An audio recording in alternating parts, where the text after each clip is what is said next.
Last year, I released a vinyl EP on one of my dream labels, Clergy, and I wanted to share with you the story behind that, basically how that came about and what I learned from that.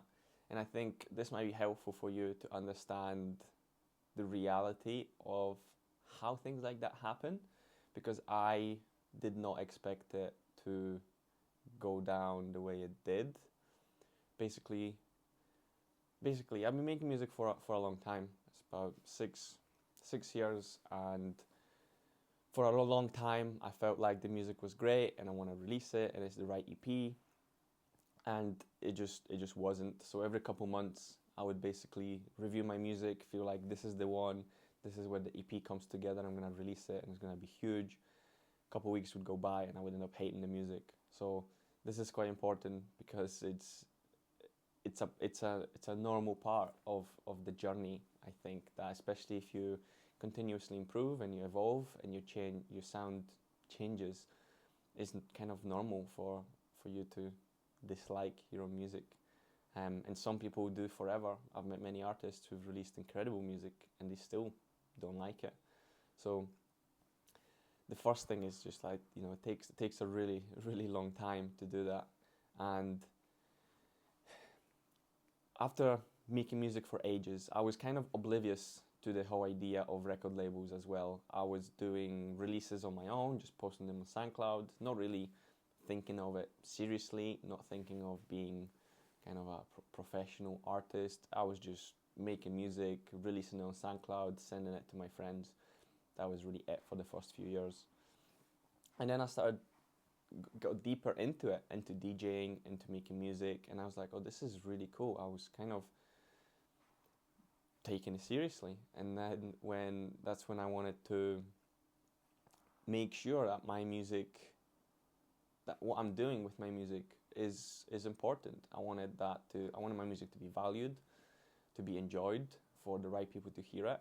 So I sent out a couple vague demos. Basically at that stage I was thinking, I want to release on a record label, and it doesn't matter what it is, whether it could be any record label, as long as they would take my music, I would be happy with it. And thank God the music sucked and no one released my music, because I would have hated to have that under my name, basically have released music years ago where it was really not that good.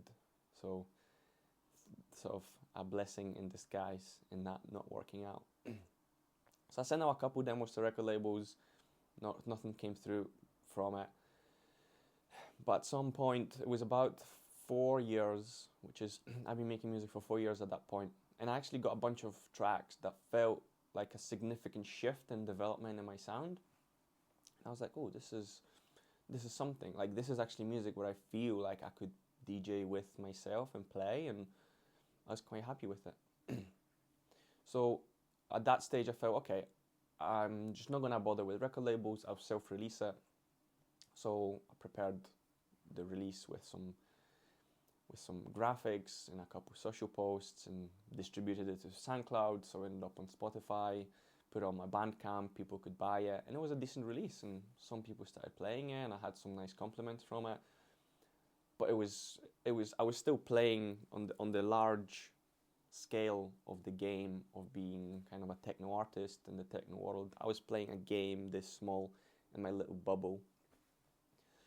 And after that, I made more music and decided that the next EP is gonna be on a record label that I genuinely want to release on, because I felt that's around the point where I also realized that anybody can create a record label and say they're a record label, and you might send a demo to them, but in reality they don't have anything more than you have yourself, because a record label is just a brand under which music is released.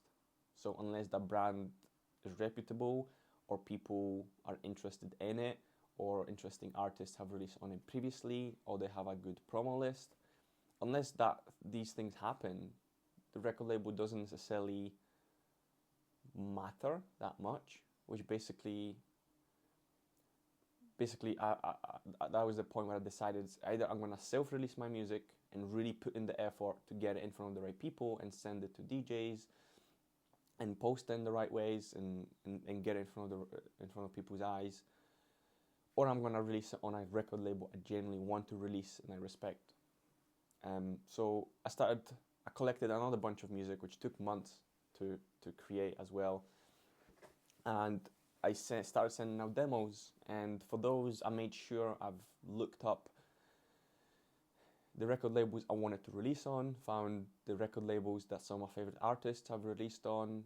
I made sure I just researched some of those labels, found out who the owners are, what kind of music they release, whether they're accepting demos. And it took ages, probably like 2, maybe 3 full days, basically doing the research and sending out the emails to them. So I've sent out about 30 demos to different labels, and from those 30 emails I didn't really get many responses. There's maybe one response basically saying the music's not for them, which is fair, and that's about it. So I was quite disheartened at that point because I felt like the music was good, but it just wasn't. It didn't seem like a release was even gonna come through it, and it made me doubt myself whether the music is good, whether, what am I even doing, type of thing. And that's one of the people that I sent my music to was Clergy from Clergy, and he got back to me and he was like, hey, this sounds cool music, like send me more.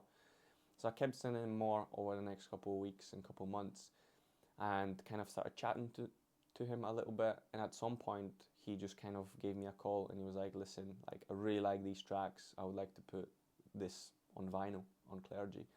And I just kind of was mind-blowing at the time, because I was like, hold on, so 30 labels that I wanted to release on didn't get back to me at all, and then a label which I thought was almost too good and too cool and too like out of my league is now going to release my music. And that was a big learning, sort of big lesson, to just be like, the music is extremely subjective. The value of the music is extremely subjective.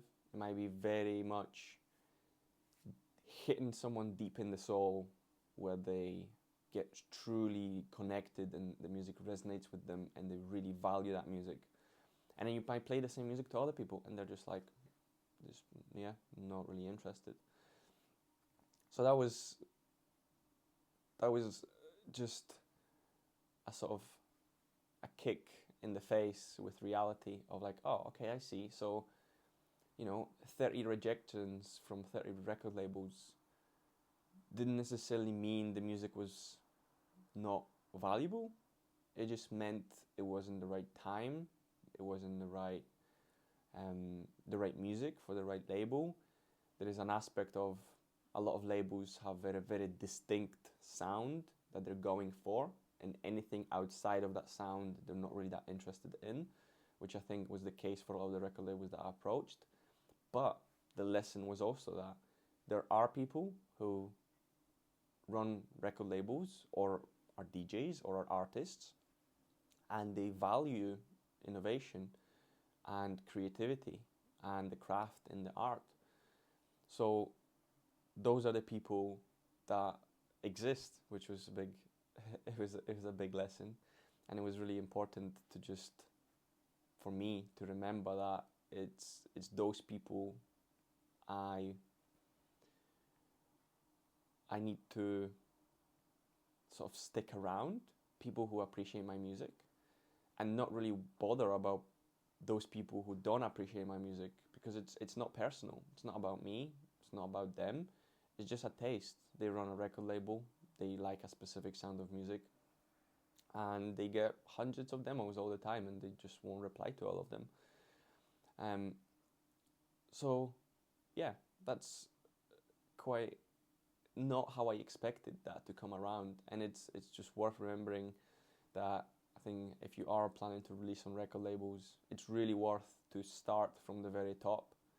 Basically, you never know who's gonna like the music. So, like, obviously the music has to be sort of in the right realm of a sort of aesthetic, stylistic sound. But beyond that, as long as the music is good, you kind of have no idea who's going to like that music.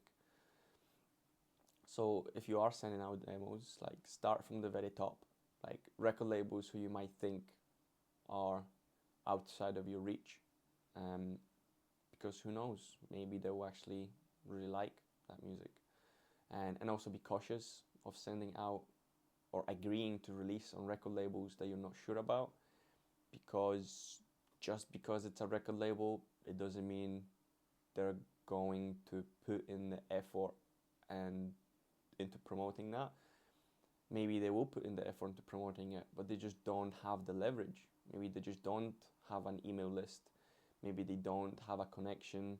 Maybe they don't have a community. Maybe they don't have the brand. So even though if you release on the label, they're getting a lot of the benefit of releasing your music, but you might not get that much back from it, because, you know, like it wouldn't be any different than you releasing that music yourself, sending out that music to a whole bunch of DJs that you can find their emails online and posting about it, or scheduling a couple premieres on some SoundCloud channels. It's literally like you can be a small to medium-sized record label by just doing the things yourself that a record label would do, and you can easily find out online kind of what that involves. So I'll be cautious releasing on labels that you're not sure about, you don't know, or you're kind of just hesitant about. I think the right way is to either self-release that music so you have full control over it, and you get the benefit of, you know, if you put it on Bandcamp, you get a couple pounds every time someone buys it. It's pretty cool, you know, pays for your coffee, and it's not much, but it feels so rewarding to kind of see your music, somebody buying your piece of music on Bandcamp and paying a $5 for the EP, and you're like, oh, like somebody listened to it and thought, oh, this is really good, I want to play this, it's worth my money and I'm gonna pay for it. It's less about the money and more about just having that control and that appreciation. So other than that, I think it's aiming for really good labels you genuinely want to release on, because the middle ground might not often bring you the results that you want. And also consider that, you know, releasing on a dream label or a really good label, it only takes one yes to do that. And it might be 100, you know, in a weird way, like every time you get a no or a rejection, that's kind of getting you closer to that one yes and one agreement in saying, yes, we're gonna release your music. So yeah, something to think about. It's not an easy, straightforward path and process to release them on record labels.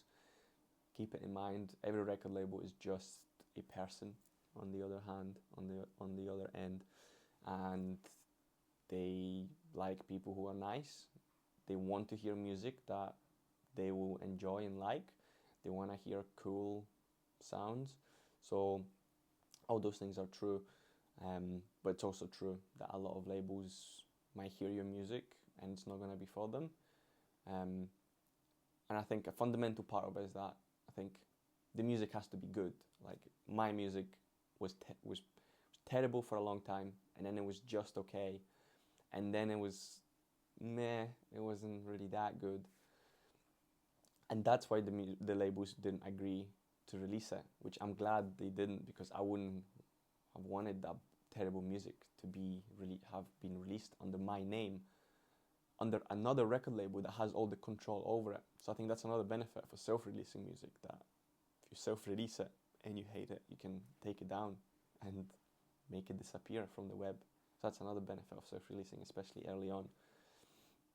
So yeah, hopefully there will be something in this chat that kind of resonates with you and maybe shows you an insight into the process, into how things happen. And remember, everyone's path is completely different, and yeah, there isn't one single way to go about being an artist and releasing on record labels, because if there was one, everybody would be doing it.